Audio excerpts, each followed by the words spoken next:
አንጻር ሰላም እጅጉን የተወደዳችሁና የተከበራችሁ የአሁን ስፖርት አድማጭ ተመልካቾቻችን እንደምን አደራችሁ። የዕለተ ሮብ ስፖርታዊ መረጃዎችን ከአሁን ስፖርት ይዘን መጥተናል። ዛሬ እጅግ በጣም ተጠባቂው የዩሮፓ ሊግ ፍጻሜ ጨዋታ የሚደረግ ይሆናል። በስፔን ባስክ ግዛት ላይ የሚደረገው በአትሌቲኮ ቢልባኦ ሳን ማሜስ ስቴዲየም ላይ ማንቸስተር ዩናይትድን ከቶተናም ሆትስፐር የሚያገናኘው የምሽቱ 4 ሰዓት ጨዋታ በበርካቶች ተጠባቂ ያደርጓል። ይህን ጨዋታ በሰፊው የምንመለከትላችሁ ነው የሚሆነው። ከታሪክ አንጻር እንዲሁም ደግሞ ከእርስ በርስ ግንኙነት አንጻር እንዲሁም ደግሞ ከወቅታዊ አቋም አንጻር በርካታ መረጃዎችን በዚህ ፕሮግራም ላይ ያቀረብንላችሁ ነው የሚሆነው። ከእናንተ የሚጠበቀው ሰብስክራይብ በማድረግ የቤተሰባችን አባል እንዲሆኑ ነው የምንጋብዛችሁ። ላይክ በማድረግ ደግሞ እንድታበረታቱንም እንጠይቃችኋለን። ከጨዋታው በፊትም አሰልጣኝ አንጌ ፖስቴኮግሉ እንዲሁም ደግሞ አሰልጣኝ ሩበን አሞሪም እንዲሁም ደግሞ የተለያዩ ተጫዋቾች እነ አሌሃንድሮ ጋርናቾ፣ አማድ ዲያሎ የመሳሰሉ ተጫዋቾች በቶተናም በኩል ደግሞ ሰን ሆንግሚን ሀሳባቸውንም ሰጥቷል። የእነዚህንም ተጫዋቾች ሀሳብ ነው በዛሬው ፕሮግራሞቻችን ይዘን እየቀረብ ነው። ከዚህም ወጣ ስንል በክለብ መረጃዎቻችን የተለያዩ የክለብ መረጃዎችን ነው ይዘን እየመጣ ነው። በአርሰናል ቤት የሚሰሙ መረጃዎች አሉ። በተለይም ከአንድሪያ ቤርታ ጋር የሚያያዙ መረጃዎችን የምናጋራችሁ ነው የሚሆኑት። ቼልሲ ቤት አሰልጣኝ ኤንዞ ማሬስካ ይህ መሆን የለበትም ሲሉ ነው ሀሳባቸውን መግለጽ የቻሉት። ስለምንድን ነው ያነሱት በዚህ ፕሮግራም ላይ የምታገኙትም ነው የሚሆነው። እንዲሁ ደግሞ በማንቸስተር ሲቲ ቤት ስለ ኬቨን ዴብሩይነ የምናነሳቸው ነገሮችም አሉ። በሌሎች ክለቦችም የተለያዩ መረጃዎችን ይዘን ቀርበናል። በሊቨርፑል ቤት የሚሎስ ኪርኪዝ እንዲሁም ደግሞ ቤንጃሚን ሴስኮ ጉዳይ ከሊቨርፑል አንፊልድ ጋር እየተያዘ የሚገኝበትም አጋጣሚ እንዳለ መረጃዎች እየወጡም የሚገኙበትም አጋጣሚ እየተመለከትንም እንገኛለን። በዚህ ፕሮግራሞቻችን ሰፋ ያለ ስፖርታዊ መረጃዎችን እየምታገኙ ይሆናል። ከእናንተ የሚጠበቀው ሰብስክራይብ በማድረግ የቤተሰባችን አባል እንዲሆኑ ነው የምንጋብዛችሁ። ላይክ በማድረግ ደግሞ እንድታበረታቱን እንጠይቃችኋለን። ሁሌም አዳዲስና ትኩስ ስፖርታዊ መረጃዎችን ለማግኘት አሁን ስፖርት ምርጫችሁ ይሁን ነው የምንለው። እኛ ቀጥታ ወደ ፕሮግራሞቻችን አለፍን። ቅድሚያም ዛሬ የሚደረጉ ጨዋታዎችን በመመልከት እንጀምር። በዛሬው ዕለት ተጠባቂው የዩሮፓ ሊግ ፍጻሜ በስፔን ባስክ ግዛት ላይ በምትገኘው በአትሌቲኮ ቢልባኦ ስቴዲየም በሳን ማሜስ ስቴዲየም ላይ የሚደረገው የቶተንሃምና የማንቸስተር ዩናይትድ ተጠባቂው የፍጻሜ ጨዋታ ይደረጋል። ይህን ጨዋታ እኛም በሰፊው የምንመለከትበት ነው የሚሆነው። እነዚህ ሁለቱ ክለቦች እንግዲህ ዛሬ በዩሮፓ ሊግ ፍጻሜ ይገናኛሉ ምሽት 4 ሰዓት ላይ። በዛሬው ጨዋታ ላይ ፍሊክስ ዘዋይር የጨዋታው ዋና ዳኛ ሆነው ባስቲያን ዳንክሌት የቫር ዳኝነቱን የሚመሩትም ነው የሚሆኑት። ቶተንሃም ሆትስፐር ከማንቸስተር ዩናይትድ ዛሬ ምሽት 4 ሰዓት ላይ በዩሮፓ ሊግ ፍጻሜ የሚፋጠጡ ይሆናሉ። እነዚህ ሁለቱ ክለቦች በዚህ ዓመት 3 ጊዜ እየተገናኙ ሲሆን ሶስቱንም ቶተንሃም ሆትስፐር ማሸነፍ ችሎ ነበር። በእንግሊዝ ፕሪሚየር ሊግ የደርሶ መልስ ጨዋታ የመጀመሪያውን ዙር ጨዋታ በኦልድ ትራፎርድ ማንቸስተር ዩናይትድ 3-0 በሆነ ውጤት ማሸነፉን በርካቶቻችን እናስታውስ ነበር። በስድስተኛ ሳምንት የእንግሊዝ ፕሪሚየር ሊግ በዛ ጨዋታ ላይ ብሬንዳን ጆንሰን፣ ዲያን ኩሉዘቪስኪ እንዲሁም ደግሞ ዶሚኒክ ሶላንኬ ነበር ጎሎችን ማስቆጠር የቻሉት። በዛ ጨዋታ ላይ ብሩኖ ፈርናንዴስ ካፒቴኑ እንግዲህ በስትሬት ሬድ ካርድ ምክንያት በ42ኛው ደቂቃ ላይ በቀይ ካርድ መውጣቱን ተመልክተን ነበር። ጀምስ ማዲሰን ላይ በሰራው ጥፋት ምክንያት ማለት ነው። በዛ ጨዋታ ላይ 3-0 በሆነ ውጤት ነበር የተሸነፈው በሜዳውና በደጋፊዎቹ ፊት። በዛ ጨዋታ ላይ አሰልጣኝ ኤሪክ ቴናግ የማንቸስተር ዩናይትድ ዋና አሰልጣኝ ሆነው ይህን ጨዋታ መምራትም ችለው ነበር። ከዛ በኋላ እንግዲህ 4-3 በሆነ ውጤት ደግሞ በካራቦ ካፕ የሩብ ፍጻሜ ጨዋታ ተገናኝተውም ነበር። በዛ ጨዋታ ላይ እንግዲህ 4-3 በሆነ ውጤት ነው በቶተንሃም ሆትስፐር ስቴዲየም ላይ በተደረገ ጨዋታ መጠናቀቅ እየቻለው። በዛ ጨዋታ ላይ በርካቶቻችን እንደምናስታውሰው እንግዲህ የማንቸስተር ዩናይትድ በረኛ የሆነው አልታይ ባይንደር በዛ ጨዋታ ላይ ተሰልፎ ተጫውቶ ነበር። እንዲሁ ያልተጠበቀ ስህተቶችን ሲፈጽም ተመልክተን ነበር። በተለይም የቶተንሃም ሆትስፐር የመጨረሻውን ጎል ሰን ሆንግሚን ከኮርና ያሻገራት ኳስ ቀጥታ ጎል ላይ መሰንከሯ እንግዲህ በርካቶችን ለቁጣ ያስነሳ ጎል ነበረች። በዛ ጨዋታ ላይ ዶሚኒክ ሶላንኬ፣ ዲያን ኩሉዘቪስኪ እንዲሁም ደግሞ ሰን ሆንግሚን ነበር ጎሎችን ማስቆጠር የቻሉት። ዶሚኒክ ሶላንኬ በዛ ጨዋታ ላይ 2 ጎሎችን ማስቆጠር ችሎ ነበር። እስከ 54ኛው ደቂቃ ላይ እንግዲህ ቶተንሃም ሆትስፐር 3-0 ሲመራ ቢቆይም 2 ተከታታይ ጎሎችን ማንቸስተር ዩናይትዶች በጆሹዋ ዚርክዚ እንዲሁም ደግሞ በአማድ ዲያሎ ምክንያት በማስቆጠራቸው 3-2 ሲመሩ ቆዩ። ነገር ግን የመጨረሻው እንዲሁም ደግሞ ማረጋገጫዋን ጎል ሰን ሆንግሚን ኮርና የተሻገረችውን ኳስ በማስቆጠር እንግዲህ 4-2 መምራት ችሎ ነበር። ነገር ግን በ90+4 ላይ ጆን ኤቫንስ ከአማድ ዲያሎ የተሻገረለትን ኳስ በማስቆጠር 4-3 በሆነ ውጤት ማጠናቀቅ ችሎ ነበር። በዚህም እንግዲህ ካራቦ ካፕ ውጪ መሆኑን ማንቸስተር ዩናይትድ ማረጋገጥ የቻለበትን አጋጣሚ ተመልክተን ነበር። ይህ ጨዋታ የማንቸስተር ዩናይትድ እና የቶተንሃም ሆትስፐር የዚህ ዓመት ሁለተኛ ጨዋታቸው ነበር። ሌላኛው በ25ኛ ሳምንት የእንግሊዝ ፕሪሚየር ሊግ በዚሁ በቶተንሃም ስቴዲየም በተደረገ ጨዋታ ቶተንሃም ሆትስፐር 1-0 በሆነ ጠባብ ውጤት ማሸነፉንም ተመልክተን ነበር። በዛ ጨዋታ ላይ ጀምስ ማዲሰን ነበር ገና በ13ኛው ደቂቃ ላይ እጅግ በጣም ምርጥ የምትባል ጎል በማስቆጠር እንግዲህ ጨዋታውን ማጠናቀቅ እየቻለው። ቤንታንኩር በዛ ጨዋታ ላይ በጉዳት ምክንያት ተቀይሮ መውጣትም ችሎ ነበር። ያለፉትን 5 ጨዋታዎች እንግዲህ ማንቸስተር ዩናይትድ ቶተንሃም ሆትስፐርን ማሸነፍ አልቻለም። ካለፈው ዓመት ጀምሮ 4ቱን ቶተንሃም ሆትስፐር ያሸነፈ ሲሆን አንዱን በአቻ ውጤት ነው ማጠናቀቅ እየቻሉት። የዛሬው የፍጻሜ ጨዋታ ደግሞ በሳን ማሜስ ባስክ ግዛት ላይ በሚደረገው የስፔን ጨዋታ እጅግ በጣም ተጠባቂ ያደርጓል። እነዚህ ሁለቱ ክለቦች በታሪክ በተገናኙበት ጊዜ ማንቸስተር ዩናይትድ 94 ጊዜ ያሸነፈ ሲሆን ቶተንሃም ሆትስፐር 50 ጊዜ ማሸነፍ ችሏል። 48 ጊዜ ደግሞ አቻ ነው መለያየት የቻሉት። በዩሮፓ ሊጉ ያላቸውን ስታቲክስ ስንመለከት ቶተንሃም ሆትስፐር 9 ጨዋታዎችን አሸንፎ 2 ሽንፈት ያስተናገደ ሲሆን 3ቱን በአቻ ውጤት ነው ማጠናቀቅ የቻለው። ማንቸስተር ዩናይትድ በተቃራኒው እንግዲህ በአውሮፓ ታላላቅ ሊጎች ወይም ደግሞ በአውሮፓ ውድድሮች ላይ ምንም ሽንፈት ያላስተናገደ ክለብ መሆኑን ተመልክተናል። በአውሮፓ ቻምፒየንስ ሊግ ሁሉም ክለቦች ሽንፈት እንዳስተናገዱ ተመልክተን ነበር። በዩሮፓ ሊጉ እንዲሁ በርካቶቹ ሽንፈት ያስተናገዱ ሲሆን ማንቸስተር ዩናይትድ ብቻ ነው ያልተሸነፈው። ኮንፈረንስ ሊጉም እንግዲህ ቼልሲ ሽንፈት እንዳስተናገደም ተመልክተን ነበር። ቼልሲ ነው እንግዲህ እስካሁን ድረስ ጠንካራ ጉዞን እያደረገ የሚገኘው እንዲሁም ደግሞ ለፍጻሜ ከሪያል ቤቲስ ጋር የሚፋጠጠው ቼልሲ እሱም ሽንፈት ማስተናገድ ችሏል። በዩሮፓ ሊጉ ግን ማንቸስተር ዩናይትድ 9 ጨዋታዎችን አሸንፎ በ5ቱ አቻ መውጣት ችሏል። ምንም አይነት ሽንፈት እስካሁን ማስተናገድም አልቻለም። እንዲሁ ዛሬ የሚያሸንፍ ከሆነ እንግዲህ ሁለተኛው ክለብ ይሆናል እስካሁን ድረስ ያልተሸነፈ እንዲሁም ደግሞ ዋንጫውን ማንሳት እየቻለ በአውሮፓ ታላላቅ ውድድሮች ላይ ማለት ነው። ዛሬ ከሜዳ ውጪ ሁለቱም ተጉዘው እንግዲህ በባስክ ግዛት ላይ በሚገኘው በሳን ማሜስ ስቴዲየም ነው ጨዋታቸውን የሚያደርጉት። የመጨረሻ 5 የዩሮፓ ሊግ ጨዋታዎችን ስንመለከት ሁለቱም በተመሳሳይ 4 ጨዋታዎችን ያሸነፈ ሲሆን አንዳንድ ጨዋታ ደግሞ አቻ መለያየታቸው ነው ስታቲክሳቸው የሚያመላክተን። በአጠቃላይ እንግዲህ በሁሉም ውድድሮች ያደረጉትን ጨዋታዎች ደግሞ ስንመለከት በሁሉም ውድድሮች ቶተንሃም ሆትስፐር 25 ጨዋታዎችን ያሸነፈ ሲሆን 25 ሽንፈቶችን እንዲሁ መቅመስም ችሏል። 8 አቻዎችን ነው ማስመዝገብ እየቻለው። ማንቸስተር ዩናይትድን ስንመለከት ደግሞ 22 ጨዋታዎችን ብቻ ነው ማሸነፍ የቻለው። 19 ጨዋታዎችን የተሸነፈ ሲሆን 17ቱን በአቻ ውጤት ማጠናቀቅም ችሏል። የመጨረሻ 5 ጨዋታዎችን ስንመለከት ደግሞ ማንቸስተር ዩናይትድ ካለፉት 5 ጨዋታዎች 2ቱን ብቻ ማሸነፍም ችሏል። እሱም በዩሮፓ ሊጉ የቀናውን እድል ነው መመልከት የምንችለው። በሳን ማሜስ እንዲሁም ደግሞ በማንቸስተር ዩናይትድ በኦልድ ትራፎርድ ባደረገው የደርሶ መልስ ጨዋታ ማሸነፉን ተመልክተን ነበር። እነዚህን ነበር ማሸነፍ የቻለው። ነገር ግን በእንግሊዝ ፕሪሚየር ሊግ ተከታታይ 3 ሽንፈቱን ማስተናገድም ችሏል። እንዲሁ ደግሞ ቶተንሃም ሆትስፐርን ስንመለከት ካለፉት 5 ጨዋታዎች 2ቱን ተሸንፎ 2ቱን አሸንፎ አንዱን በአቻ ውጤት ማጠናቀቅም ችሏል። 2ቱን እድል ማስመዝገብ እየቻለው እንዲሁ ቦዶ ግሊመንትን በደርሶ መልስ ጨዋታ ማሸነፉን ተመልክተናል። በእንግሊዝ ፕሪሚየር ሊግ 1 አቻ እንዲሁም ደግሞ 2 ተከታታይ ሽንፈት ማስተናገድም ችሏል። አንዱ በክሪስታል ፓላስ ሲሆን አንዱ ደግሞ በአስቶን ቪላ ነው ሽንፈት ማስተናገድ የቻለው። በእነዚህ ጨዋታዎች ላይ የማይገኙ ተጫዋቾችን ስንመለከት ዲያን ኩሉዘቪስኪ፣ ጀምስ ማዲሰን፣ ራዱ ድራጉሲን፣ ሉካስ በርግቫል እንዲሁም ደግሞ ላንሴት በጉዳት ምክንያት የማይገኙ ተጫዋቾች ናቸው። ምናም እንኳን እንግዲህ እነዚህ ተጫዋቾች አይገኙም ተብሎ ቢጠበቅም ኩሉዘቪስኪ፣ ማዲሰን እንዲሁም ደግሞ በርግቫል ከቲሙ ጋር አንድ ላይ መሄዳቸው ነው እየተገለጸ የሚገኘው። በጨዋታው ላይ ይጫወቱ አይጫወቱ እስካሁን ድረስ የተረጋገጠ ጉዳይ የለም። በማንቸስተር ዩናይትድ በኩል ማርከስ ራሽፎርድ እንግዲህ ወደ ሌላ ክለብ መሄዱን ተከትሎ በዚህ ጨዋታ ላይ አይገኝም።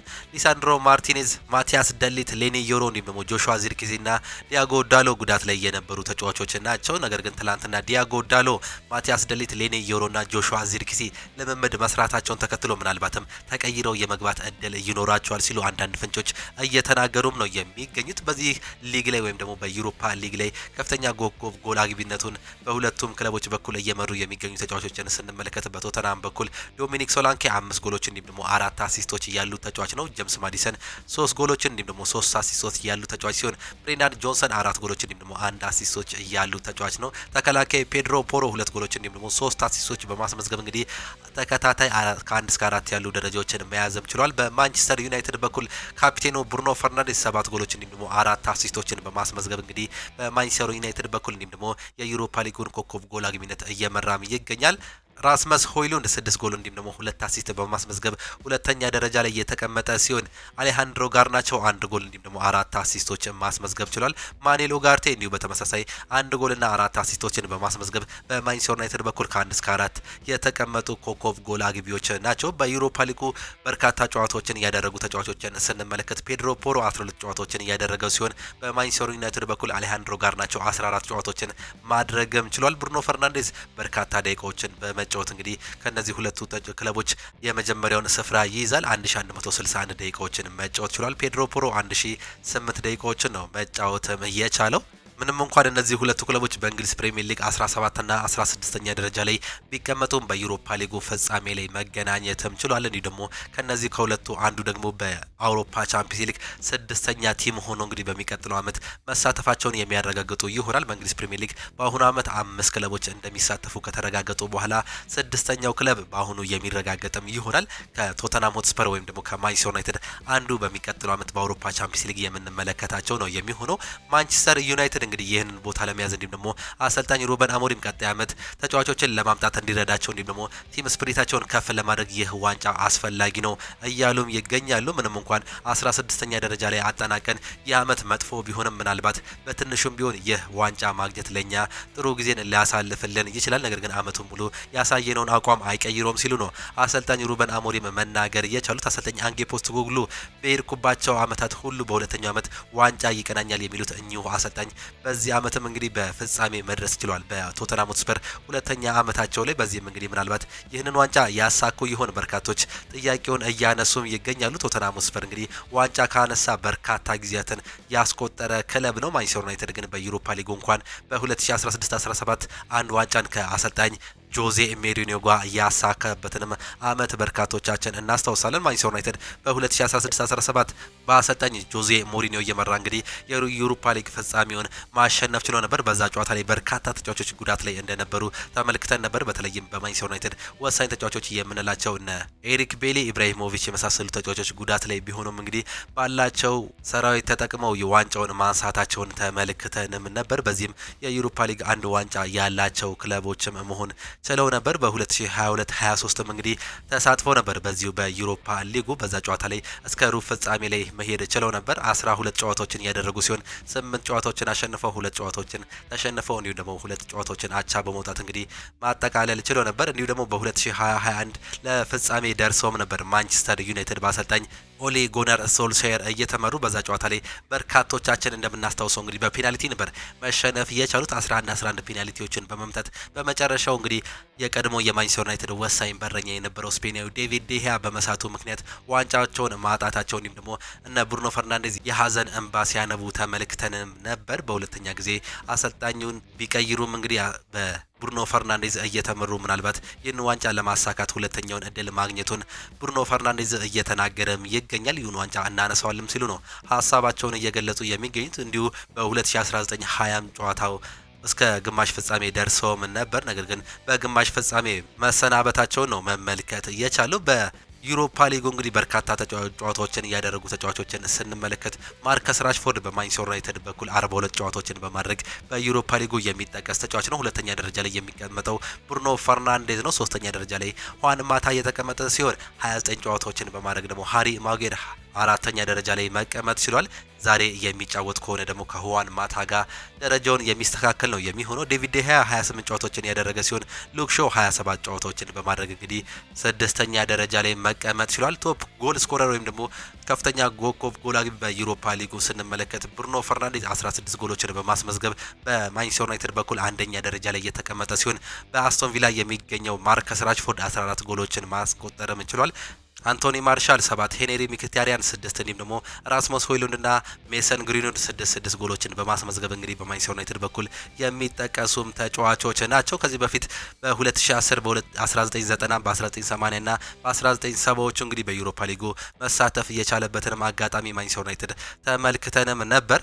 ማንቸስተር ዩናይትድ አሰልጣኝ ሰር አሌክስ ቻክማን ፈርጉሰን ከለቀቁ በኋላ ማንቸስተር ዩናይትድ እንግዲህ በአሁኑ ሰዓት ላይ ለ9ኛ ጊዜ ነው ለፍጻሜ የሚበቃው። ከዚህ በፊት ለ8ኛ ጊዜ ቀርቦ እንግዲህ 5ኛውን ዋንጫ ማንሳቱን ተመልክተን ነበር። ባለፈው ዓመት በኤፍኤ ካፕ ፍጻሜ በ2014-15 የኤፍኤ ካፕ አሸናፊ ነበር። እንዲሁም ደግሞ በ2015-16 ካራባኦ ካፕ አሸናፊ ሆኖ ነበር። ከዛ በ2016-17 ደግሞ ይህንኑ የዩሮፓ ሊግ አሸናፊነቱን በአሰልጣኝ ጆዜ ሞሪኒዮ ማሳካተም ችሏል። በ2017-18 የኤፍኤ ካፕ ዋንጫ ተፋላሚ ቢሆንም ተቀምቶ እንደነበር ተመልክተን ነበር። በፍጻሜው ጨዋታ ተሸንፏል። እንዲሁም ደግሞ በ2020-21 የዩሮፓ ሊግ ተፋላሚ ነበር። በዚህም ጨዋታ ላይ በፍጹም ቅጣት ምት እንግዲህ ተሸንፎ ዋንጫውን ማጣቱን ተመልክተን ነበር። በ2022-23 ደግሞ የካራባኦ ካፕ አሸናፊ ሲሆን የኤፍኤ ካፕ ፍጻሜም ተፋላሚ ነበር። በ2023-24 ደግሞ ባለፈው ዓመት ማለት ነው በአሰልጣኝ ኤሪክ ቴን ሃግ እየተመራ የከተማ ተቀናቃኙን ማንቸስተር ሲቲን በማሸነፍ እንግዲህ የዋንጫ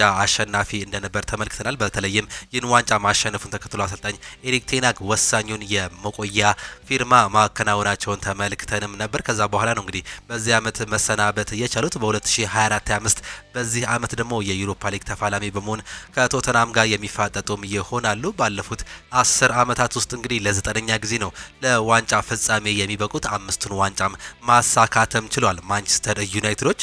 አሰልጣኝ ሩበን አሞሪም ትላንትና እንግዲህ ከወጡ መረጃዎች መካከል አንዳንዶቹን ስንመለከት አሰልጣኝ ሩበን አሞሪም በተለይም ጥር ላይ ከመጡ በኋላ በ2 ወራት ልዩነት ውስጥ ከማንቸስተር ዩናይትድ ለመለየት ፈቃደኛ እንደነበሩ እንዲሁም ደግሞ ፍላጎት እንደነበራቸው መረጃዎች እየወጡ ይገኙ እንደነበር ከሱ ቅርብ የሆኑ ሰዎች ለኢስፔን መግለጻቸው ነው እየተገለጸ የሚገኘው። በተለይም አሰልጣኝ ሩበን ከመጡ በኋላ አርሰናል በፍሌምሬትስ በተደረገ ጨዋታ 2-0 መሸነፋቸውን እንዲሁም ደግሞ በኖቲንጋም ፎረስት በኦልትራፎርድ ስቴዲየም መሸነፋቸውን ተከትሎ ለማንቸስተር ዩናይትድ ብቁ አይደለውም ብሎ በማመን ራሳቸውን ለማግለል እንዲሁም ደግሞ በፈቃደኝነት ለመልቀቅ ሊያስገቡ እንደነበር መግለጫዎች ወጥተው ነበር። ከዛ በኋላ ግን ምክትሎቻቸው ይህ ነገር ለእናንተ ቅርብ ነው፣ ይህ ነገር ማድረግ ትችላለህ ብለው በማሳመናቸው ከዛ በኋላ በሞራል አሁን እያሰለጠኑ እንደሚገኙ ነው እየተገለጸ የሚገኘው። በማንቸስተር ዩናይትድ በኩል በአሁን ሳለ አሁን አሳሳቢ ሊሆን የሚችለው ለአሰልጣኝ ሩበን አሞሪም ምናልባት የሚፈልጓቸው ተጫዋቾችን ላይመጡላቸው የሚችሉበትም አጋጣሚ እንዳለ ኢስፔን አንድ መረጃን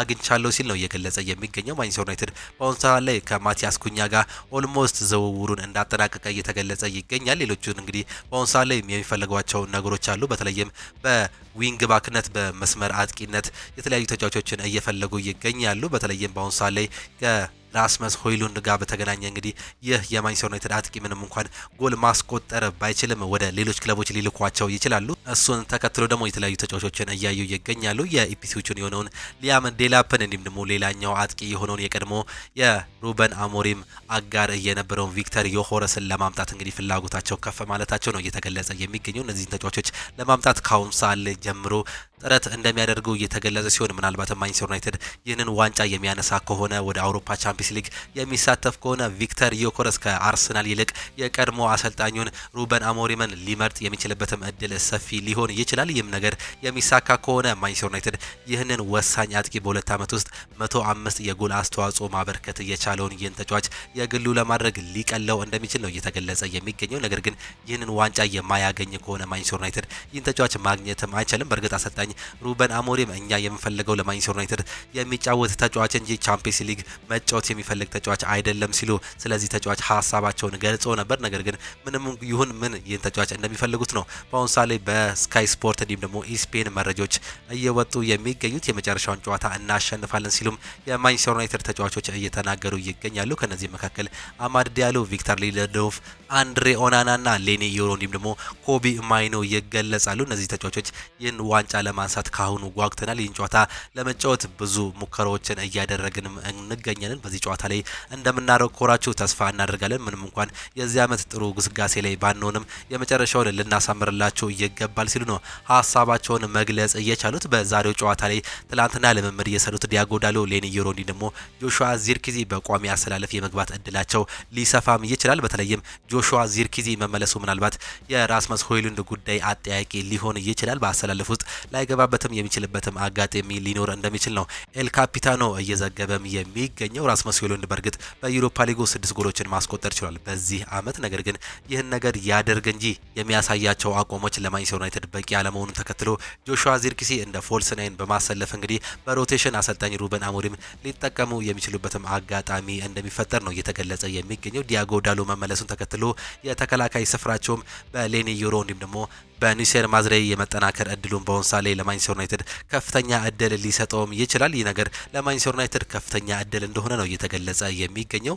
በቶተናም በኩል የጀምስ ማዲሰን ከቲሙ ጋር መሄድ ምናልባትም አንድ ጥሩ መረጃም ሊሆን ይችላል። እንዲሁ ደግሞ ዲያን ኩሉዜቭስኪም ከቲሙ ጋር መሄዱ ነው መረጃዎች እየወጡ የሚገኙት። እነዚህ ሁለቱ ክለቦች እንግዲህ ዛሬ የሚያደርጉት ጨዋታ በሁለቱ በሳን ማሜስ ስቴዲየም የሚደረገውን ጨዋታ ለበርካቶቻችን እንግዲህ ግምታችሁን ኮሜንት ቦክስ ላይ እንድታስቀምጡልን ነው የምንጋብዛችሁ። እንዲሁም ደግሞ ትክክለኛ ግምት ላስቀመጠ አድማጭ ተመልካቾቻችን እኛም የካርድ ሽልማቶችን እንዲሁም ደግሞ የማሊያ ሽልማቶችን በስፖንሰሮቻችን መካከል የምናደርግ ነው የሚሆነው። በዚህም ሁላችሁም እንድትሳተፉ እንጋብዛችኋለን። እኛ ግን ቀጥታ ወደ ሌሎች ፕሮግራሞቻችን ነው የምናልፈው።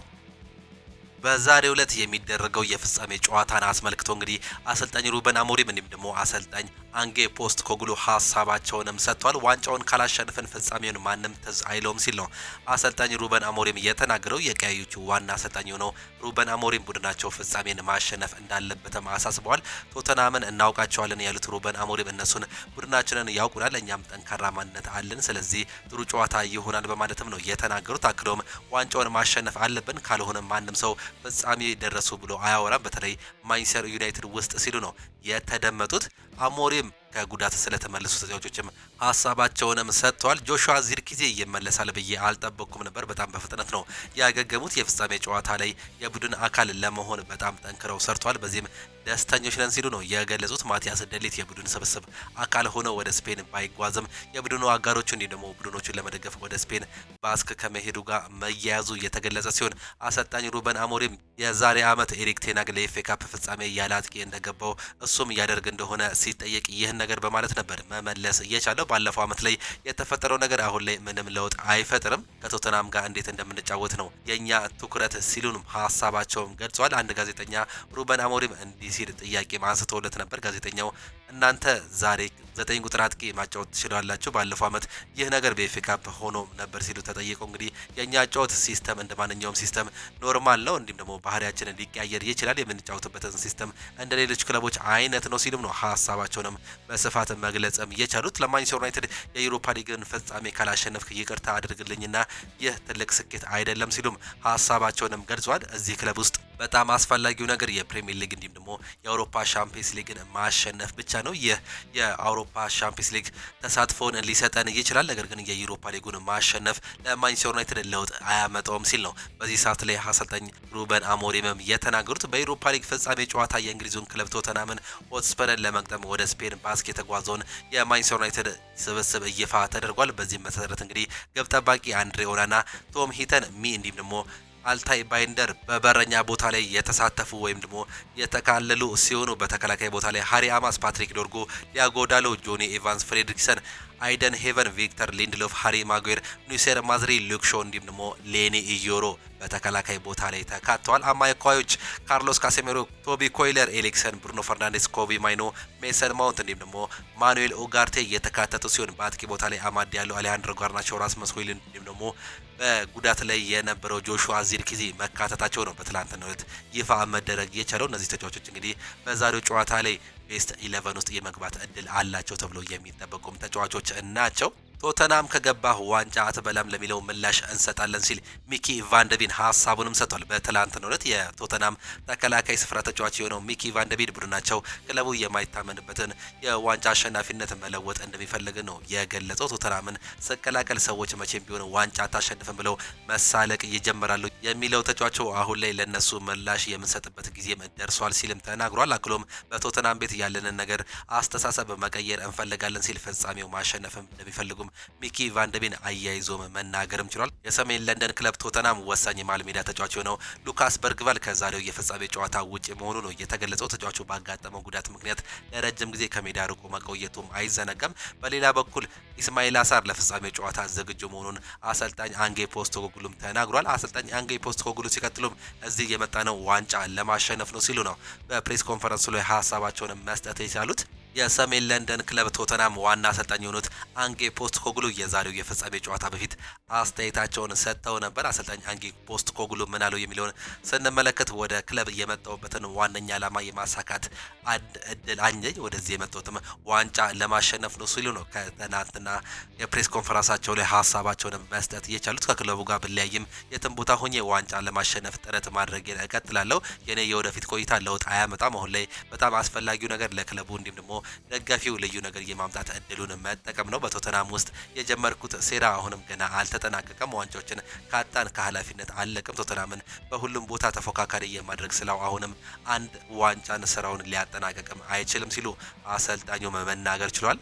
ሰን ሆንግሚን ሀሳቡንም ይሰጣል። የዋንጫ የመጨረሻ እድሌ ሊሆንም ይችላል ሲል ነው የተናገረው። የቶተናሙ አምበል ሰን ሆንግሚን የዛሬው የፍጻሜ ጨዋታ ዋንጫ የሚያሸንፍበት የመጨረሻው እድል ሊሆን እንደሚችል ነው የገለጸው። ዋንጫ ማሸነፍ በክለብ ውስጥ ሁሉንም ነገር ይቀይራል ያለው ሰን ሆንግሚን አስተሳሰባችንን እንዲሁም ደግሞ ታሪካችንን ይቀይራል፣ ለሌላው ዋንጫ ተፎካካሪም ያደርግናል በማለት ተናግሯል። ዋንጫውን ማሸነፍ ፍጻሜው ዋንጫ ላሸነፍን የምንችልበት የመጨረሻ እድሌ ሊሆንም ይችላል ወይም ደግሞ ዋንጫ የሚያሸንፍበት እድል ብቻ ሊሆን ይችላልም ሲል ሰን ሆንግሚን እየተናገረ ሲል አክሎም ሙሉ ትኩረቴ በ90 ደቂቃ ውስጥ ብቻ ነው። ስለዚህ እነዚህ ለ10 ዓመታት ቆይቻለሁ። ዋንጫ ማሸነፍ ብቻ ነው የምፈልገውም ሲል የዛሬው ዋንጫ ሊገባኛል፣ ይህ ነገር ደግሞ ለማድረግ ሙሉ 90 ደቂቃ እታገላለሁ ሲል ሰን ሆንግሚንም ተናግሯል። አማድ ዲያሎም ተናግሯል። ከዛሬው ጨዋታ በፊት ቡድኑ ላይ ባለው ስሜት በጣም ተገርም ያለው ስሜቱ አዎንታዊ ነው ብዬ አስባለሁ። እኛ በመጨረሻ ደረጃ ላይ እንደሆነንም እናውቃለን። ስለዚህ አዎንታዊ መሆን አለብን። እንዲሁም ደግሞ ጨዋታው ላይ ትኩረት መስጠትም አለብን። ለዚህ ለመቅረብም እንሞክራለን። ለዚህም ይህን ነገር ለማድረግ እንሰራለን ሲል አማድ ዲያሎም ተናግሯል። አሌሃንድሮ ጋርናቾ በዚህ ሰዓት ላይ ቡድኑ ላይ ያለው ስሜት እጅግ በጣም አስደናቂ ነው፣ ዋንጫውንም ማንሳት እንፈልጋለን ሲል ነው የተናገረው። ሃሪ ማጉዌርም ሀሳቡንም ይሰጣል። ደጋፊዎቹ በዚህ የውድድር ዓመት የማይታመኑ ነበሩ። ሁሉን ተጫዋቾች በተደጋጋሚ ድጋፍ ሲያሳዩ ተገርመንም ነበር፣ ምክንያቱም ብዙ ጊዜ እናሳዘናቸውም ነበር። ነገር ግን ደጋፊዎቹ እስካሁን ድረስ ከኛ ጋር ናቸው። ዘንድሮ በኤሮፓ ሊግ ጥሩ ጊዜያትን እንዲሁም ደግሞ የማይረሱ ትዝታዎችን ሰርተናል። በግሌ ከደጋፊዎች የምናገኘው እንደዚህ አይነት ድጋፍ አስገርሞኛል ሲል ነው የተናገረው። በዓለም ላይ ካለው ምርጥ ደጋፊዎች መሆናቸውን በቅርብ ወራት ውስጥ አረጋግጠውልናል። ለዚህም ነው ዋንጫ ሊሰጣቸው የሚገባው ሲል ተናግሯል። በ2021 የዩሮፓ ሊግ ጨዋታ ላይ ካፒቴን ነበርኩኝ። የፍጻሜ ጨዋታ ላይም እንደዛው። ነገር ግን ጨዋታውን በጉዳት አመልጦኝም ነበር። ምናልባት ያን ጨዋታ ብጫወት ኖሮ ውጤቱ እየተለየ ይሆን ነበር ሲል ነው ሃሪ ማጉዌር ስለ 2021 የዩሮፓ ሊግ ፍጻሜ ሽንፈት ሀሳቡንም ማሳት እየቻለው። ሃሪ ማጉዌር ሀሳቡንም ሲቀጥለው ባለፈው ዓመት የኤፍኤ ካፕ ዋንጫ ላይ አመልጦኝም ነበር። ሁለቱንም ግጥሚያዎች በአሰልጣኝ ኤሪክ ቴን ሃግ ስር ነበር። ነገር ግን የፍጻሜው ጨዋታ አመልጦኛል። ምንም እንኳን እኔ ባልኖርም ሌሎች ተጫዋቾች እየሰሩት ስራ እጅግ በጣም አስደናቂ እንዲሁም ደግሞ ማራኪ ነበር። ባሳኩት ዋንጫ ደስተኛ ነበርኩኝ። ነገር ግን ከቪያሪያል ጋር የተደረገው የዩሮፓ ሊግ ፍጻሜ ጨዋታ ላይ ውጤቱ በጣም አሳማሚ ነበር። በዚያ ውድድር የቡድኑ ወሳኝ አካል ነበርኩኝ። እናም ጨዋታዎችን ማሸነፍ ፈለጌ ነበር። ያንን ግጥሚያ ደግሜ ተደጋግሜ ተመለከትኩት። እናም የነበሩትን ተጫዋቾች ጥሩ የመጫወት ይመስለኛል። ነገር ግን እድሌ አልነበርም። ይህ ነገር ሁሌም ሊሳካልኝ ይችል ነበር ሲል ነው የተናገረው። በዘንድሮው የአውሮፓ ሊግ ፍጻሜ ጨዋታ አንድ እድል ኮኖ ከቶተናም ጋር ተገናኝተናል። እናም ጥሩ ጨዋታ ለጨዋታው ሙሉ ዝግጁ ነኝ ሲል ሀሳቡንም ነው የሰጠው። ማንቸስተር ዩናይትድ ማቲያስ ኩኛን ካስፈረመ በኋላ ቪክተር ዮከረስ ላይ የሚያደርገውን እንቅስቃሴም ያፋጥናል ሲል ሀሳቡንም የገለጸው ሊኪፕ ነው። እንዲሁም ዩናይትድ ለቪክተር ዮከረስ ተጠባጭ እንቅስቃሴ የጀመረው የመጀመሪያ የአውሮፓ ክለብ ነው። በተጨማሪም ማንቸስተር ዩናይትድ ከዚህ ውድድር ራሳቸውን ማግለልም አይፈልጉም ሲል ነው ሊኪፕ መረጃውን በሰፊው ይዞት መውጣትም እየቻለው። እንደ ፈረንሳዩ ታማኝ ጋዜጣ ሊኪፕ ዘገባ ከሆነ ማንቸስተር ዩናይትድ ከቪክተር ዮከረስ ለማስፈረም የመጀመሪያው ተጨባጭ እንቅስቃሴ ማድረጉን በተጨማሪ የራሱ ለማድረግ በ100% እምነት ላይ መኖራቸው ነው የተገለጸው።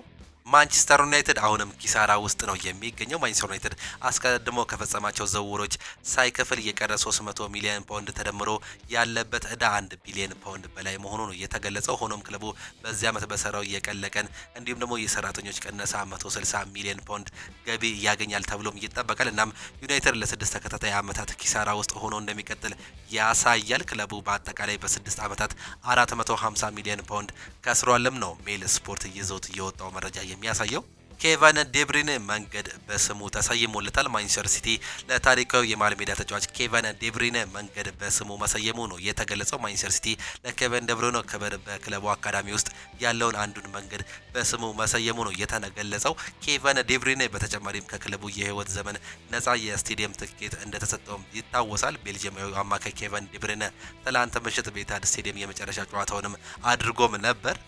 አንድሪያ ቤርታ ከ15 በላይ አጥቂዎችን አነጋግሯል። ለዚያም ነው ብዙ ተጫዋቾች ከአርሰናል ጋር ስማቸው የሚነሳው። ለዚህም ምሳሌ ሮድሪጎ ከሳምንታት በፊት በወኪሉ በኩል ማነጋገራቸው ነው የተገለጸው። ተጫዋቹ ከመወሰኑ በፊት ጃቪ አሎንሶን ያነጋግራል። ሪያል ማድሪድ ለተጫዋቹ 80 ሚሊዮን ፓውንድ ይፈልጋልም ነው የተባለው። እውነታው አንድሪያ ቤርታ ብዙ የአጥቂ አማራጮችን አቅርቧል። የመጨረሻው ውሳኔ ግን አንድ ተጫዋች ብቻ ይሆናል ሲል ሃንድ ኦፍ ኦዚል ዘግቧል። የአርሰናልን አጥቂ መስመር ችግር ለመቅረፍ የተሰጠው አቅጣጫ አንድሪያ ቤርታ ብዙ አማራጮችን እንዲያስስ እንዲሁም ደግሞ ካለፈው ክረምት በተለየ መልኩ ሁሉንም የሚሳበበትን ተጫዋቾች ማምጣት እንዲሁም ደግሞ ይህንን አማራጭ በማጣት እንደ ስተርሊንግ ያሉ ውሰቶችን ከማምጣት ያድናል ሲል ሃንድ ኦፍ ኦዚል ጨምሮ መናገር ችሏል። ከቶማስ ፓርቴ ጋር የሚደረጉ የኮንትራት ንግግሮች በዚህ ሳምንት ተጠናክሯል።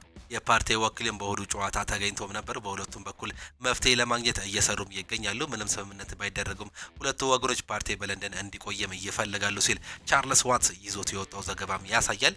ቤንጃሚን ሴስኮ ክረምት ላይ አርቢ ሌፕዚግን ይለቃል። አርሰናልን ጨምሮ በርካታ የአውሮፓ ክለቦች እየተፈለገም ይገኛል። መዳረሻው የት እንደሚሆን ግልጽ የሆነ ነገር የለም ሲል ፋብሪዚዮ ሮማኖ በትላንትናው ዕለት ስካይ ስፖርት መረጃው ይዞት መውጣትም የቻለው ሌላኛው መረጃ ነው። ፍሎሪያን ዊርትዝ ለሊቨርፑል የመጫወቻ ሀሳብ ወዶታል።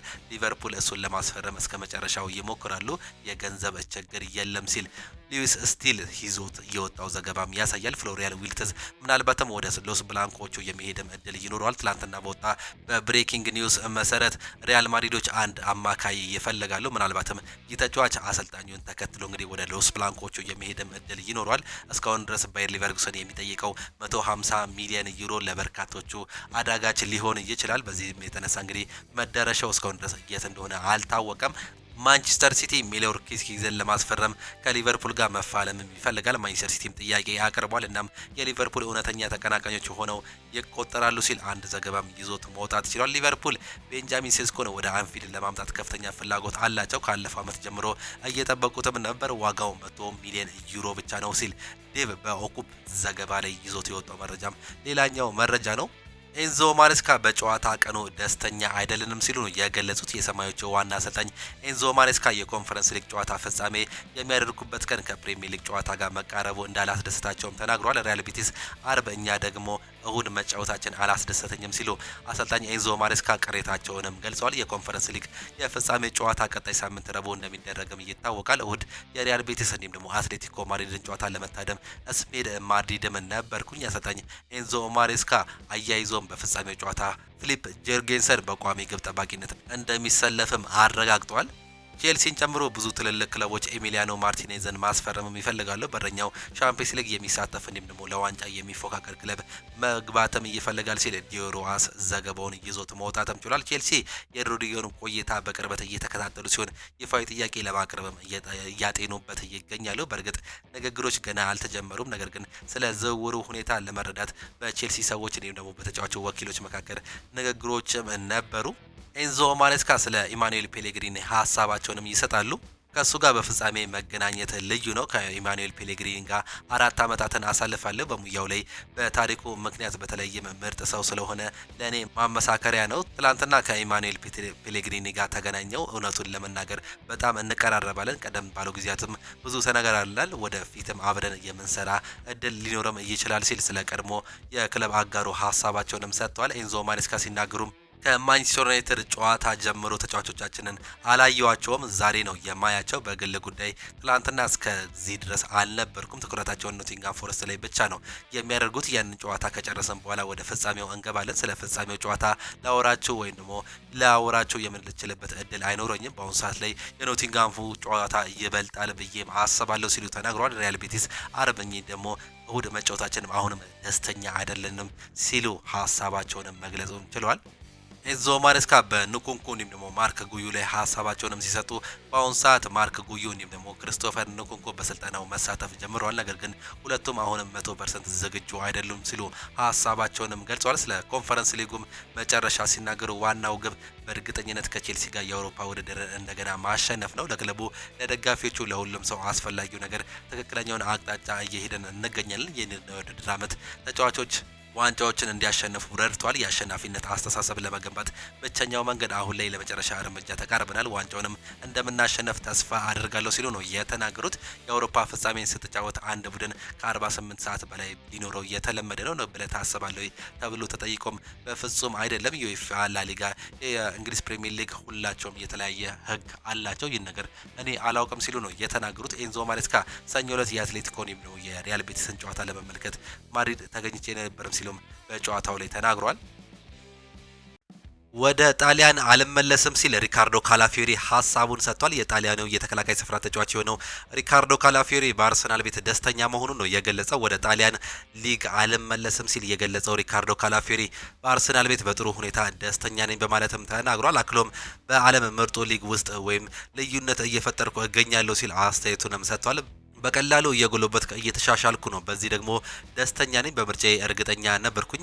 በፍጹም አልጸጸትም ሲል ሀሳቡንም ሰጥቷል ሪካርዶ ካላፊዮሪ።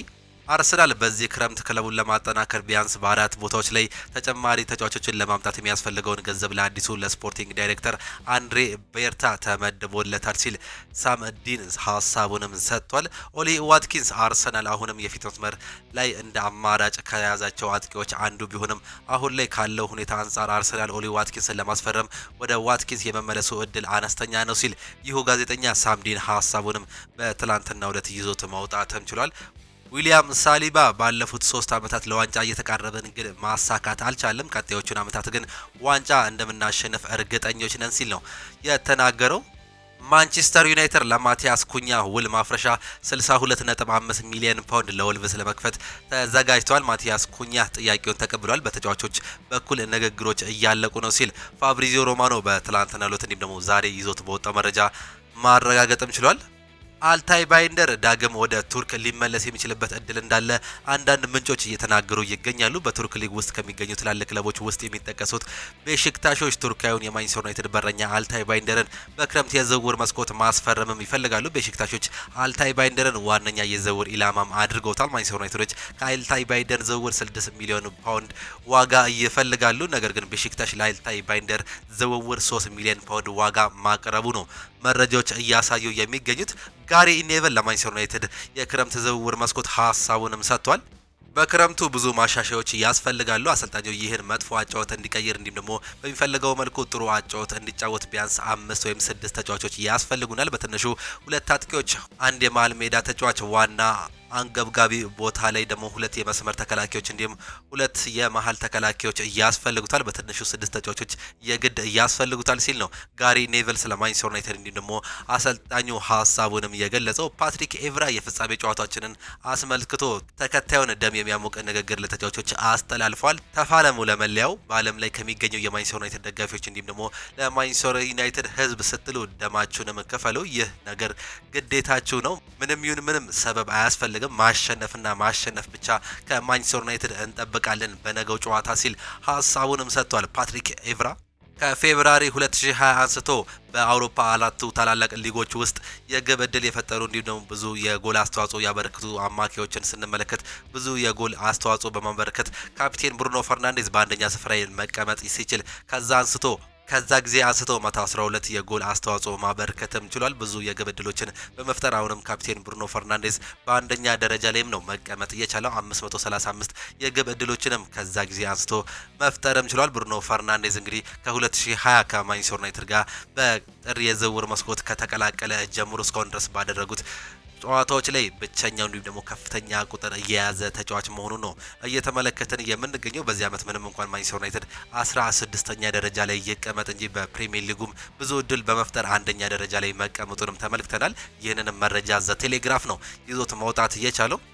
ማንቸስተር ዩናይትድ ሪያን ቸርኪን ለማስፈረም የሚደረገውን ውድድር ተቀላቅሏል። ተጫዋቹ በዚህ ክረምት ለመልቀቅ የሚያስፈልገው 22.5 ሚሊዮን ብቻ መሆኑ እየተገለጸ ሲሆን ማንቸስተር ዩናይትድም ይህንን የሊዮንን ተጫዋች የግሉ ለማድረግ በአሁኑ ሰዓት ላይ ፍላጎት እንዳለው ፕሮግረስ የሚባል ጋዜጣ ይዞት መውጣትም የቻለው ይሁ ጋዜጣ ያሳያል። ፋብሪዚዮ ሮማኖ ባወጣው ዘገባ መሰረት ሪያል ማድሪድ የአልቫሮ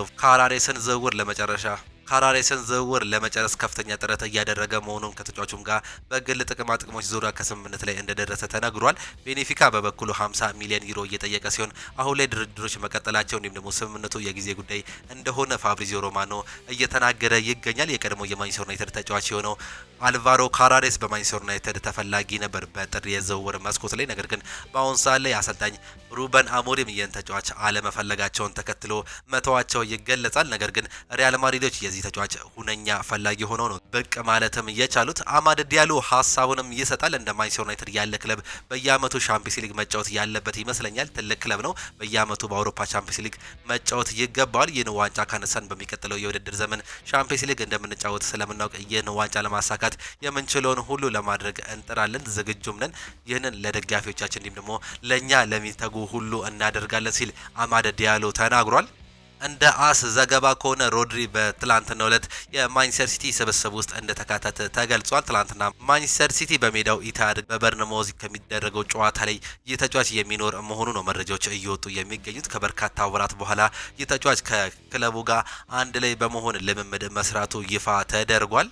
ዶሚኒክ ሶቦስላይ ስላስቆጠራት አስደናቂ ግብ ሀሳቡንም ይሰጣል። እውነቱን ለመናገር ለማቀበል ብዬ ነበር እንደዛ አይነት አመታት የመታወት፣ ነገር ግን ቡድኑን በዚያም ሆነ በዚህ በመርዳቴ እድለኛ ነኝ፣ ደስተኛ ነኝም ሲል ነው ስለ ጎሉ ሀሳቡንም ይሰጣል።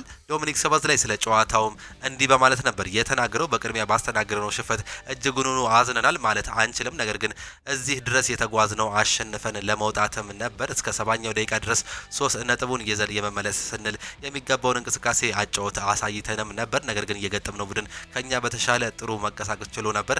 እንደ ጨዋታው ይገባቸዋል። ከኛም የበለጠ 3 ነጥቡ የፈለጉት እነሱ ነበሩናም ሲል ነው ሀሳቡንም የገለጸው። ሃርቪ ኤሊዮት ከትላንትናው ጨዋታ መጠናቀቅ በኋላ ስለ ወደፊት ቆይታው ጥያቄ ቀርቦለትም ነበር። የእሱ ምላሽ እንዲህ በማለትም ነበር የገለጸው። በአሁኑ ሰዓት ዋነኛው ትኩረቴ በየሳምንቱ መጨረሻ ላይ የምናደርገው ጨዋታዎች ላይ ነው። ነገር ግን ሁሉንም ነገር ራሴን በማሳይበት አቅሜን በማውጣበት ልክ እየተወሰነ ነገር ነው። በቀጣዩ የእግር ኳስ ህይወቴ ላይም በሚወሰነው እጣ ፈንታ ላይ የተመሰረተ ነው ሲል ነው ሀሳቡንም በመናገር ያጠቃለለው። የቀድሞ የሊቨርፑል አሰልጣኝ የነበሩት የርገን ክሎፕ በጣሊያኑ ክለብ ሮማም እየፈለጋሉ። እንደሚታወቀው ከጆዜ ሞሪኒዮ ስንብት በኋላ ሌጀንዳቸውን ዳንኤል ዴሮሲን እንዲሁም በአሁኑ ሰዓት ላይ ደግሞ በሌስተር ሲቲ የምናውቀውን ክላውዲዮ ሬኔሪን አሰልጣኝ አድርጎ የሾመ ስኬት ላይ የራቀው ሮማ ጀርመናዊውን የቀድሞ የሊቨርፑል አሰልጣኝ የሆነውን የርገን ክሎፕን ለስፍራው አጭቶታል። ላስታምፕ የተባለውም ጋዜጣ ባወጣው መረጃ መሰረት የርገን ክሎፕ በአሰልጣኝ ለመረከብ እንደተስማሙ መረጃዎች እየወጡ ይገኛሉ። ይህም ከሆነ ወደ ጣሊያን አሰልጣኝነት የሚመለሱበት እድልም ቅርብ መሆኑ ነው የተገለጸው። አሰልጣኝ አርኔ ስሎት ስለ ዶሚኒክ ሶቦስላይ ሀሳባቸውንም ይሰጣሉ። ሁልጊዜ የሹት ችሎታው እንደሚጠቀም እንጠይቀዋለን። ሹት እንለው ነበር፣ ምክንያቱም በስልጠናው በጣም ጎበዝ እንዲሁም ደግሞ ከየአቅጣጫው የሚመታቸው ሹቶች የሚያስደመሙ ነበሩ። ነገር ግን እሱ ሜዳ ላይ ሲጫወት ሁልጊዜ መሳላን ይፈልጋል። ይህ ነገር እንዲስተካከል ነገር ነበር። ትላንትና ግን አስደስቶኛል ሲሉ ነው የተናገሩት። ስለ ማካሊስተርም ሀሳባቸውን ሲሰጡ እውነተኛ አርጀንቲና አስተሳሰብ አለው፣ ምክንያቱም ተስፋ የሚቆርጥ ተጫዋች አይደለም። ማካሊስተር በዚህ ሲዝን ለሊቨርፑል ዳግም አይጫወትም። እሱ አዲስ ጉዳት አላጋጠመውም። ለቀጣዩ የውድድር ዘመን ሙሉ ለሙሉ ዝግጁት ለመሆን ለረጅም እረፍት ያስፈልገዋል ሲሉ ነው ሀሳባቸውንም የገለጹት። ሉካ ሞድሪች በክለቡ የመቀጠል ፍላጎት ካለው አዲሱ አሰልጣኝ ዣቪ አሎንሶ በቡድኑ እንዲቀጥል አረንጓዴ መብራት ሰጥቶታል። እናም ክሮኤሺያው ክለብ በቀጣዩ ዓመት በክለቡ ለመቆየት ደሞዙን እንደገና መቀነስ ይኖርበታል ሲል ለሪያል ማድሪድ ቅርብ የሆነው አስ ይዞት የወጣው መረጃም ያሳያል። በሪያል ማድሪድ ቤት የመቆየት ሁኔታ ጥርጣሬ ውስጥ የገባው ዩክሬናዊው ግብ ጠባቂ አንድሬ ሉሪን በዚህ ክረምት ክለቡን ከለቀቀ ሪያል ማድሪድ የኢስፓኞሉን ግብ ጠባቂ የሆነውን ዋን ጋርጂያን ማስፈረምም ይፈልጋል። ይህን ተጫዋች አርሰናል እንዲሁም ደግሞ ማንቸስተር ዩናይትድ ከእንግሊዝ ፈላጊ ክለቦች ውስጥ ይካተታሉ። ቦሩሲያ ዶርትመንድ የጁድ ቤሊንጋም ወንድም የሆነውን ጆብ ቦሊንጋምን የማስፈረም ፍላጎት እንዳላቸው ይታመናል። ነገር ግን እንደ ክሪስቲያን ፎልክ ዘገባ ከሆነ ሪያል ማድሪድ ተጫዋች ላይ ፍላጎቱን ማሳየቱን ቢልድ ላይ ባወጣው መረጃም እያሳየን ነው የሚገኘው። አርጀንቲናዊ ድንቅ የአማካይ ስፍራ ተጫዋች ኒኮ ባስ በዓለም ክለቦች ዋንጫ ውድድር ላይ ለሪያል ማድሪድ ይጫወት ይችላል። እናም ሪያል ማድሪድ በዚህ ጉዳይ ላይ በዚህ ሳምንት ከወኪሉ ጋር ንግግሮችንም እያደርጋል ሲል ኮፕ መረጃውን ይዞት መውጣት ችሏል። የቀድሞ የሪያል ማድሪድ ተጫዋች በአሁኑ ሰዓት ላይ በኮሞ እየተጫወተ ይገኛል። ነገር ግን ወደ ቀድሞ ክለቡ ሎስ ብላንኮቹ የመመለስም እድሉ ሰፊ ነው። ባርሴሎና ወደ ካምፕኑ ሊመለስም ነው። ባርሴሎና በሚቀጥለው የውድድር ዘመን ወደ ስፖቲፋይ ካምፕኑ ስቴዲየም እንደሚመለስ የክለቡ ፕሬዚዳንት ሁዋን ላፖርታ አሳውቋል። የባርሴሎና ስፖቲፋይ ካምፕኑ ስቴዲየም ባለፉት ዓመታት በእድሳት ላይ እንደሚገኝ ይታወቃል። በሚቀጥለው የውድድር ዓመት የመጀመሪያው ዙር ጀምሮ ወደ ካምፕኑ እንመለሳለን ሲሉ ፕሬዚዳንት ሁዋን ላፖርታ አረጋግጧል። ፕሬዚዳንቱ አክለውም ሁኔታዎች በጥሩ ሁኔታ ከሄዱ ባርሴሎና በዓመቱ የሚዘጋጀውን የሁዋን ጋምፐር ዋንጫ ጨዋታን በካምፕኑ እንደሚደረግም ነው ያሳወቁት። የዘንድሮ የሁዋን ጋምፖር ዋንጫ በካምፕኑ ስቴዲየም ነሐሴ ወር ላይ መጀመሪያ ላይ ይደረጋል ተብሎም ይጠበቃል። ከጡረታ ተመልሶ የላሊጋ ሻምፒዮን የሆነውን ግብ ጠባቂ ደግሞ እንመልከት። ፖላንዳዊ የባርሴሎና ግብ ጠባቂ ዌስሌ ሴዚኒ እግር ኳስ በቃኝ ብሎ አሁን ላይ እረፍት ነው የሚያስፈልገኝ በማለት ከጣሊያኑ ጁቬንቱስ ጋር በስምምነት ተለያይቶ በ34 ዓመቱ ጓንቱን መስቀሉ ይፋ አድርጎ ነበር። ነገር ግን የባርሴሎናው ግብ ጠባቂ የሆነውን ማርክ አንድሬ ቴር ስቴገንን ከባድ ጉዳት በማስተናገዱ ለበርካታ ጊዜያት ከሜዳ እንደሚርቅ በታወቀ ጊዜ ለባርሴሎና የአጭር ጊዜ መፍትሄ ሴዚኒ አማራጭ ሆኖ ብቅ ብሎ ችሎ ነበር። በባርሴሎና የተፈጠረውን የበረኛ ክፍተት እንዲሸፍን በክለቡ ፕሬዚዳንት ሁዋን ላፖርታ እንዲሁም ደግሞ ስፖርቲንግ ዳይሬክተሩ ዴኮ ጥያቄ የቀረበለት ሲዝኒ ጥያቄውን ወዲያውኑ በመቀበል የ1 ዓመት ውል በመፈረም ስቴን ካታሎን ከተመ። በብዙዎች ዘንድ ከባርሴሎና ጨዋታ ጋርም ላይስማማ ይችላል። እንዲሁም ደግሞ ባርሴሎና ጓንት የሰቀለ ግብ ጠባቂ አስፈረመ ብለው እየተሳለቁበትም ብዙዎች ነበሩ። በእርሱ ላይ እምነት የነበራቸው የባርሴሎና አሰልጣኝ ሃንሲ ፍሊክ ግን የመጀመሪያ ጨዋታዎች ላይ ኢናኪ ፔናን በመጀመሪያ አሰላለፍ እያስጀመሩ ሲዝኒን ተጠባባቂ እያደረጉትም ነበር። አሰልጣኙ ከጥቂት ጊዜ በኋላ ሲዝኒን በቁጥር 1 ግብ ጠባቂነት ማሰለፍ የጀመረ ሲሆን እሱንም አስደናቂ ብቃት ማሳየቱንም ቀጠለ። በየጨዋታው አስደናቂ አቋሙን ማሳየት የቀጠለው ዌስሊ ሲዝኒ ከባርሴሎና ጋር የአሸናፊነት ዋንጫውንም በማንሳት ነበር አመቱን የጀመረው። ባርሴሎና የላሊጋውን ክብር ሲያገኝ እንዲሁም ደግሞ በሻምፒየንስ ሊጉን ክለቡ እስከ ግማሽ ፍጻሜ ሲጓዝ ሲዝኒ የክለቡ ወሳኝ ጊዜ ነበረ። ቡድኑ የኮፓ ዴል ሬይ ዋንጫ ሲያሳካም ግብ ጠባቂው ቁልፍ ሚናም ነበረው። ከጡረታ መልስ ስኬታማ የሆነው ዌስሊ ሲዝኒ በ2025 ከገባ ጀምሮ በላሊጋው በ17 ጨዋታዎች ምንም ሽንፈት ያላስተናገደ ሲሆን አዲስ ኮንትራት ለባርሴሎና እንደሚቀርብለትም እየታመነም ይገኛል።